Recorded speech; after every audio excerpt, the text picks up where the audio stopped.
You know, I like to joke about the film mirage seal of quality, but that really is a seal of quality when you compare it to this one. Oof-faced! Yep, we're going back to Eli Roth territory where he shows us how much he's grown as a filmmaker since Cabin Fever. So we start the movie with a bunch of unlikable jackasses looking to do nothing else but party and have sex. Oops, that was Cabin Fever again. On to Hostel. So we start the movie with a bunch of unlikable jackasses looking to do nothing else but party and have sex. Oli proudly presents Isabella. We can't rail a girl who's in a coma. I think that's illegal even in Amsterdam. They may be jackasses, but they're jackasses with morals. So while continuing to do nothing to make us care about anything in this movie, the jackasses' winning personalities get them kicked out of a club. I don't know why you guys are waiting. It's a fucking bag fest in there. Wall-to-wall fucking cock. Oh, Eli Roth, I love your writing. So they go to a whorehouse, but Josh here has reservations about that. Paying to go into a room to do whatever you want to someone isn't exactly a turnout. Guess this is Roth's way of trying to make a more likable character? I don't know, it's all rather pointless. Then we get to see how stupid our heroes really are when they realize that despite the fact they are only here to party and get laid, they somehow manage to seek out a hostel that still enforces a curfew. It's fucking after curfew, man. But that's okay because it was necessary so that they could meet up with this loser. Looking for girls. Yeah. So this dipshit tells them about a village in Slovakia where even he was able to score, and they figure if it actually worked for him, they'll go there too. Besides, if you can't trust some weird guy you just met who brought you into his apartment and then really wants to get you laid for absolutely no reason, who can you trust? You need a fork there, Chief? I prefer to use my hand. I believe people have lost their relationship with food. Salad Fingers tells them about the girls again in case we managed to forget what was told to us a minute ago, and since they're going there for that reason, naturally he assumes they are gay. How are the girls? Very beautiful. Whoa! Don't touch! Don't fucking touch me! So they arrive at their pretend Slovakian town. I say pretend because the way Hostel portrays Slovakia was apparently so inaccurate it offended Slovak officials. Roth countered this by saying Hostel aims to show Americans' ignorance of the world around them. Yeah, it does that by, being inaccurate. He must have meant just one American's ignorance of the world around him. Oof-faced! Anyway, getting back to the plot of the movie. The plot. Okay, getting back to the nothing that was happening. You must be the king of the swing. You made a reservation under the king of the swing? Yeah, of course, my horse. Even the laugh track didn't think that was funny.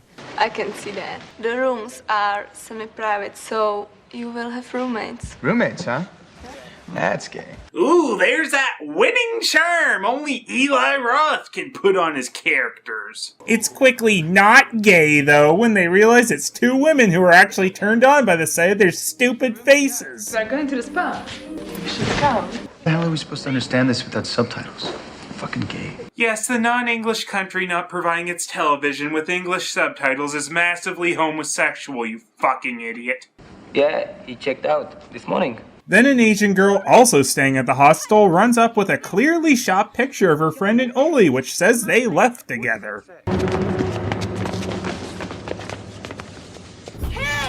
No. Bubblegum. So the evil kid gang is soothed by gum. Remember this, it's vitally important. So Josh and Paxton see someone with the same coat as Ollie and chase him around for a while, adding some more nothing to the nothing that was happening. It's from Ollie. I go home?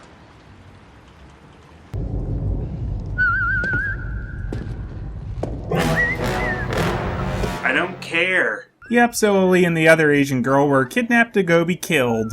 I guess part of their plan was to take one person from each different group so they could raise suspicion. Brilliant! Also, Jacket Man acted sketchy, so I take it was supposed to be Ollie's jacket, so having someone paraded around was obviously part of the brilliant plan as well. Josh wants to mope around waiting for Ollie, but Paxton reminds them the importance of having sex, so they go to party again. I feels though I'm listening to a skipping record, but instead of it actually playing music, all it's doing is scraping along, making an awful noise as my mind drifts deeper and deeper into a dark void from which it will never return. Paxton gets himself locked in the storage room, unknowingly saving his ass for another day as Josh wakes up in Torture Land. And, wouldn't you know it, Salad Fingers is his torturer. Hostel was touted for its gore being so amazing, and since it obviously has nothing else going for it, let's see how that is. He sticks the drill in, and it cuts away for most of it.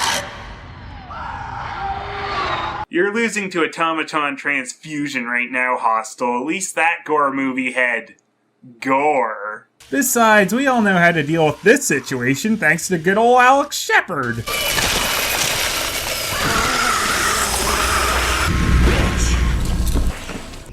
I always wanted to be a surgeon, but the boards would not pass me. Can you smile?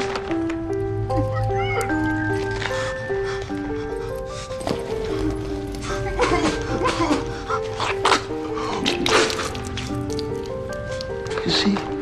Wow, what a pointless story. I don't care. I don't care one bit. You're free to go. Just kidding. I have money. I'll fucking pay you. 10 times, 2 times, whatever you want. Paying me? Yes. No one is paying me. In fact, I'm the one paying them. Oh no, Josh is dead. He was the most likable one. You're checked out. I didn't check out. Okay, guys, try to keep track of which ones you've captured and killed already. Amateurs! Chill out, man. You're on vacation. No, I'm not! I'm sorry. Excuse me. It's okay. We are going to the spa. You will join us? Deja vu. In this case, the sensation these people are so fucking stupid they never change up their routine. So Paxton is obviously walking around with his phone out with the fake Ollie picture on it when he matches it to an area right by the hostel. You're telling me they're too lazy to grab an image off Google or something to help their little scam? Or, at least grab an image that's outside of walking distance from the hostel? When they're so pro at this, I see why they're cocky enough not to bother grabbing everyone from the same group at the same time. Paxton tracks down the 2 bitches and we see that they are deathly ill without makeup, I guess. They tell him ever so convincingly that Josh and Ollie are actually both at an art show, and since that is obviously true, he goes with one of them to it. The art show is at some rundown looking factory, and that seems pretty normal to Paxton. How much is it? Nothing suspicious about that! The bitch even starts evil laughing. And there's nothing suspicious about that either, so he goes right in. Until, Is that Josh? Is there something suspicious about all this? Actually, yes, there is. I don't know how old Salad Fingers could still be playing around with Josh. I guess he really has nothing else to do. So he gets tortured by some weirdo who's literally getting off on it.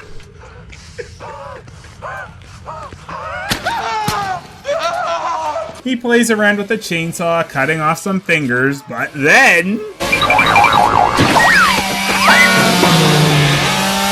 he gets sent down to hell to take part in the Thrill Kill tournament. Paxton disposes of the inept guard as well and goes for the new plan of hiding in the laundry.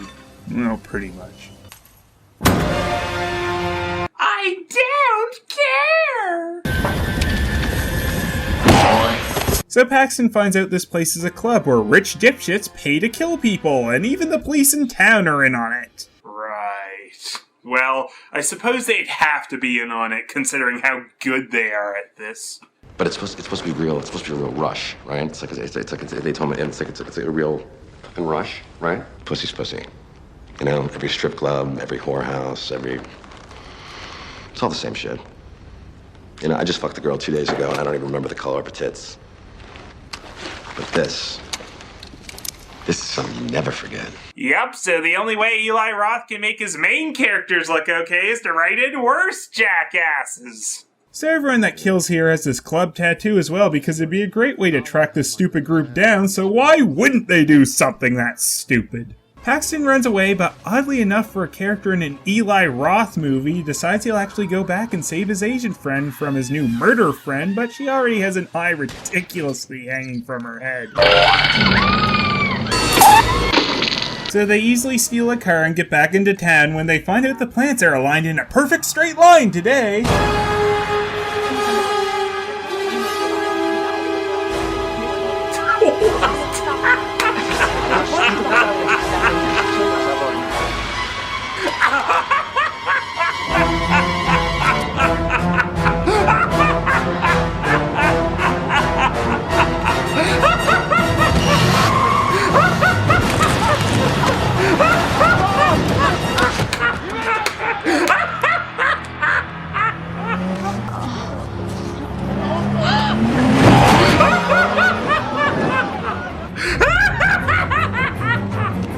Luckily for Paxton, he drove into Convenience City at the corner of Coincidence Avenue and Revenge Street. They get caught by the little kid gang, but luckily Paxton has enough gum to get them to commit murder.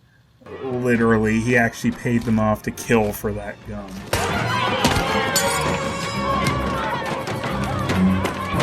They get to a police checkpoint and they see them trying to get out of the line, and while the cop never takes his eyes off the car, they have slipped out of it without him noticing. At a train station, Asian girl looks at herself and realizes if she survives too long in an Eli Roth movie, she'll turn into a jackass and start calling everything gay, and jumps into the next train. Only reason I can come up with, and we didn't really know this character anyway, so there's absolutely no reason to care. And if she really just saw a reflection and thought she looked ugly and that's why she killed herself, well, that's just bonus points to not giving a shit. I prefer to use my hands. I believe people have lost their relationship with food. Yes, Salad Fingers apparently gives this little salad spiel to everyone who goes on the train, because that's so vital to the plan. This guy must be loaded something fierce if he can waste all this time paying to kill people and sit around on trains giving pointless talks on salad.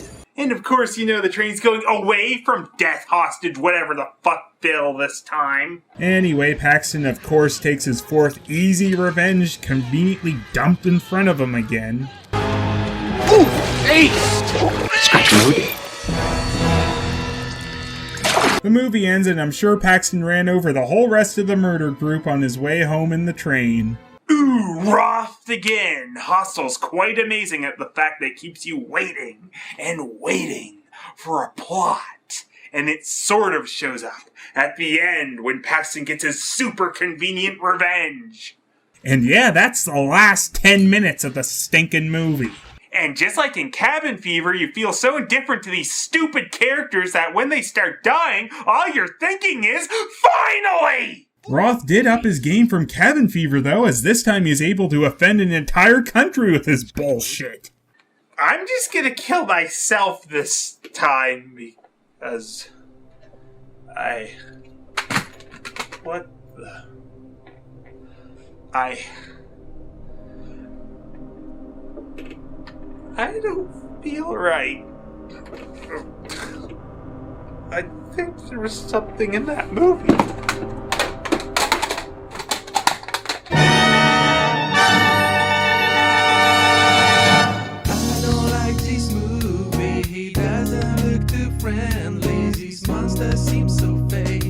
My nerves are gonna break.